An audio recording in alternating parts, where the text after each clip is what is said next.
Inyo ang Panginoon, naranasan niyo na ba kayo ay iwanan?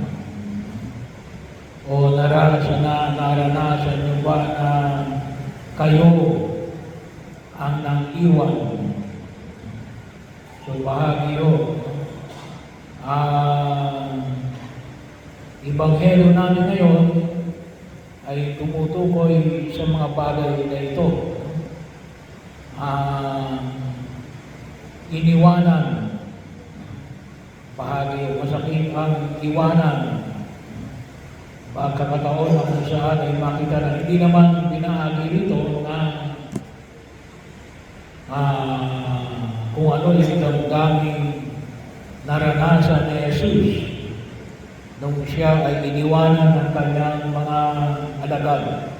Yung mga nag-iwan sa kanya, hindi yung kanyang 12 alagad. Hindi yung tawagin natin ay yung kanyang mga disipulo. Kasi kung yung maalala ay si Jesus ay nagsugo ng 72 disciples. Ilan dito ang mga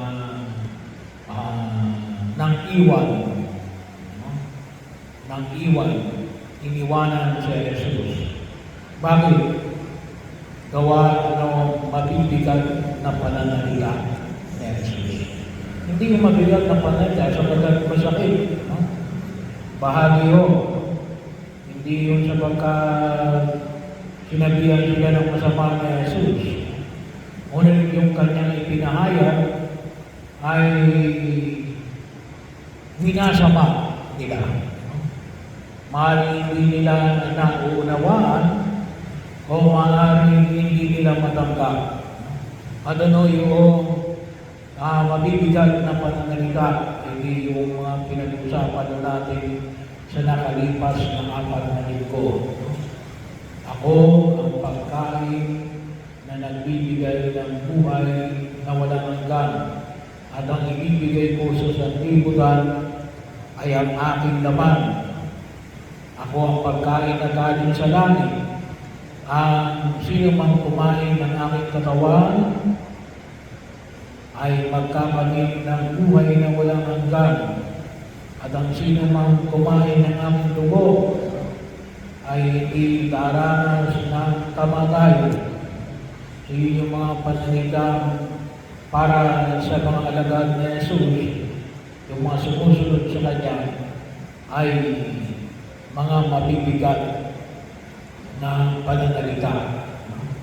So bahagi ho. Kung tusin naman, ay talagang mabigat na pananalita kapag sinabi mo na kanin mo ang aming laman, inumin mo ang aming dugo. Kaya lamang lahat ng ito ay sabi na po natin, ay sumama sa ilalim sa pananalig kay Jesus.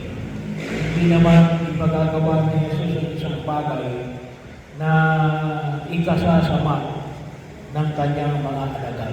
Kaya lang, sabi na natin, ay kung wala tayong pananalig kay Jesus, ay talagang iiwanan natin sa Jesus. Pero yun naman yung makikita natin. Sabi nga, hindi naman nakalagay dito yung damdamin na ipinamanhig ni Jesus nung siya ay iniwanan siya ng kanyang mga alagad. Pero sigurado siguro ay pagkakataon ng damdamin ng mga nag-iniwanan.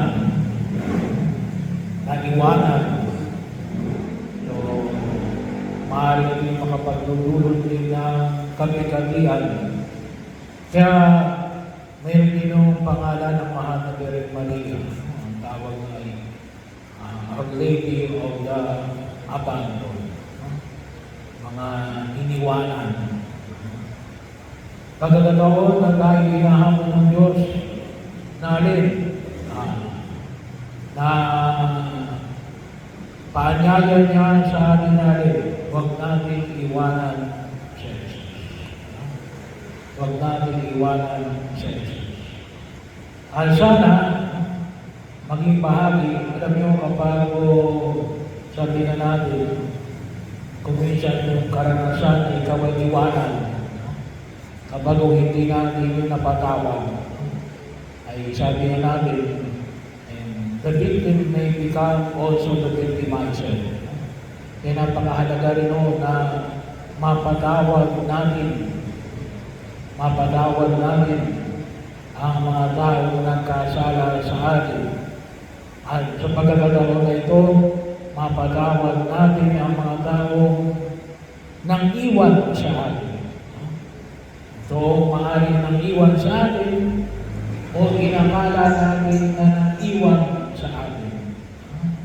Bahagi yun kasi sabi na natin, masakit yun eh. Yung iwanan ka, for whatever reason, kahit na sabihin natin na hindi sinasadya, hindi ka nakalimutan ka lang, masakit yun. Ay kapag hindi natin yan napatawad, yung ganong klase ng pangyayari sa buhay natin, alam niyo, yung mga taong kalimitan hindi nakapagpapatawad, kumagano yan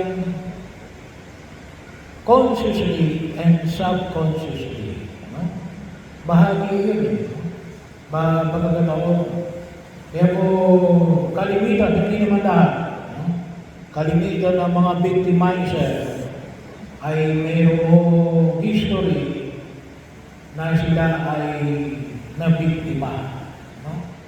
Kaya bahagi yun. At isang sa mahalagang makapaglululot sa atin ng tunay na kagalingan ay hilingin natin kay Jesus na mapatawad natin ang mga taong nag-iwan sa atin. Hindi para sa kanila, ngunit para sa atin. Mahirap po kasi na tayo ay napupuno ng galit at paghihiganti. Pagkakataon na kung saan ay kinakailangan natin pag-ingatan. Kaya, hiningin natin sa Diyos ng Panginoon, turuan mo akong mapatawad ang mga tao nang iwan sa akin. O sa mga taong inakala ko na nang iwan sa akin. At ibahagi rin kapag yung maalala yung tao na nang-iwan sa inyo, magkusal kayo ng isang panalangin. Or simply, isang ama namin, isang kabagi ng Maria, sabi ko, para mapatawad na yung tao ito, kasi naalala ko, iniwanan ako nito. Kung saan ka man iniwanan, ay basta ang mahalaga rin, humingi tayo ng kapatawaran sa harapan ng buong kapal. Pangalawa, hamon ay pinamamanik sa atin ng buong kapal ay isang biyaya na makita po natin ang pinaalala sa atin ng ating Panginoon sa Kristo na kundusin ay hinahamon tayo ng kundusin at huwag tayong mag-iwan. Isa lang ang dapat natin iwanan. Ano yun? Yung kasalanan. Yun lang yung dapat natin iwanan. Huwag din natin iwanan sa Jesus. Sapagkat sa Jesus, kailanman ang hindi nang iiwan. Kaya nga, bahagi yun ng karangalan ng biyaya na binigyan natin ng pagbibigay sa 4 na linggo, yung pagkain na nagbibigay ng buhay na walang hanggan, na ipinahayag sa atin ngayon, ay nagmumula din sa salita na nagbibigay ng buhay na walang hanggan.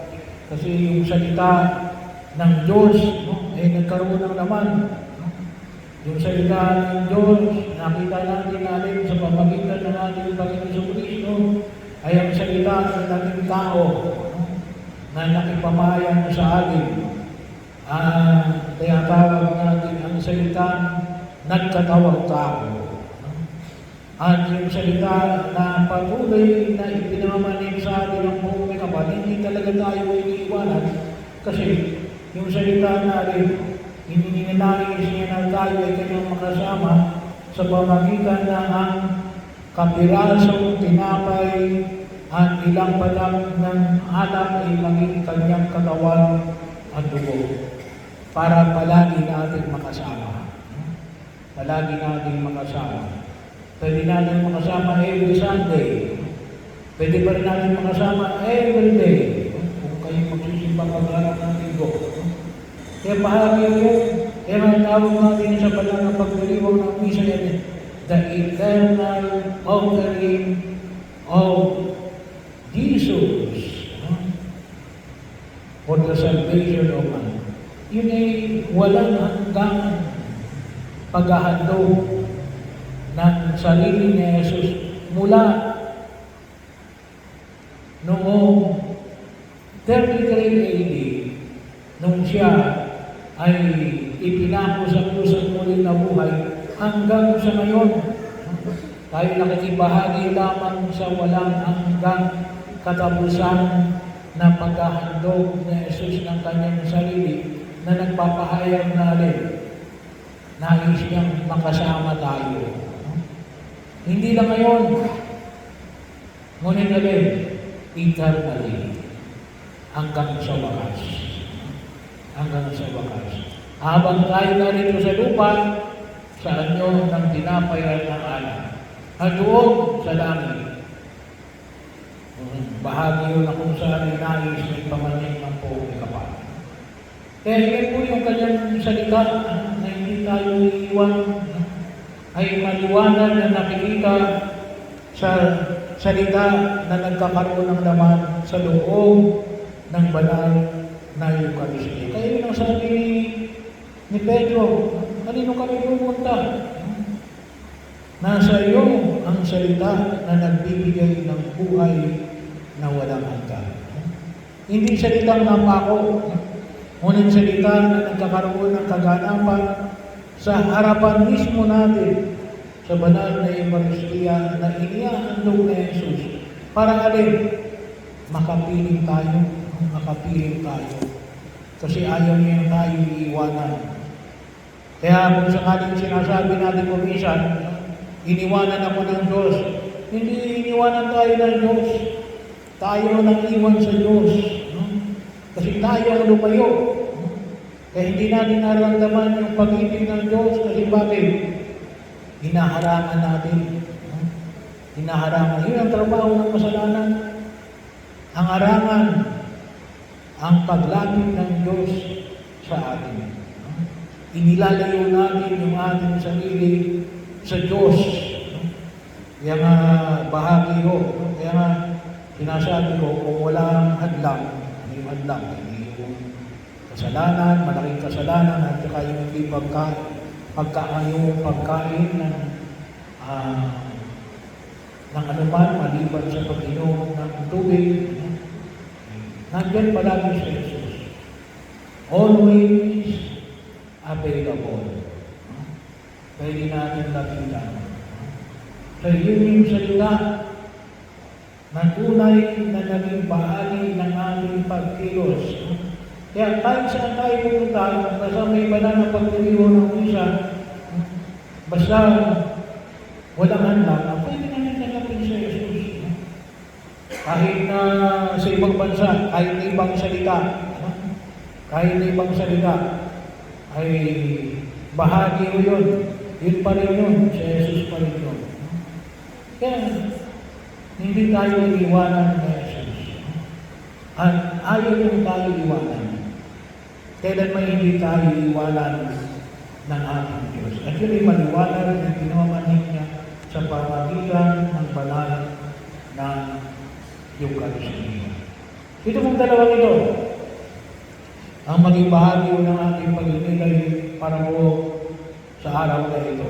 Una, ipanalangin natin yung mga tao nang iwan sa atin. At kakibat na rin dito,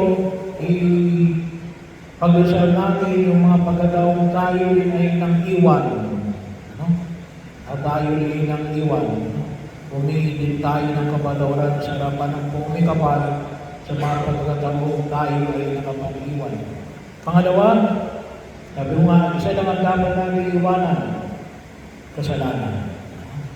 Pero hindi natin mapangawakan natin. Kahit kailan, hindi tayo iiwanan ng ating Diyos.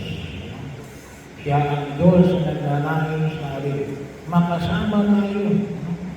Makasama tayo dito sa lupa hanggang makamit tayo sa kaluwalhatiang walang katapusan sa kanyang kaharian sa langit.